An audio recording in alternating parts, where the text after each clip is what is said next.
Hey guys, welcome back to my channel. In this video, I'll show you how to hide Instagram Reels from your profile grid. Please make sure to watch this video to the very end so you don't miss out on important information. In saying that, let's dive in.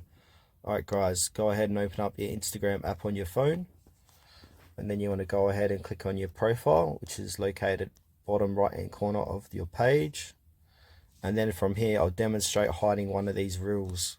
So to hide a reel, simply click on the reel. So I'm going to click on this one, and then you want to click into it and then click the three dots located here, and then you want to click on manage, and then you want to click on remove from profile grid. So that's processing now. Remove from profile grid.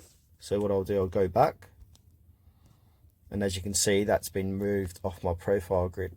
So yeah, that's it guys for this video. Thanks for watching this to the very end. Please consider to like this tutorial and subscribe to our channel if you found this video helpful.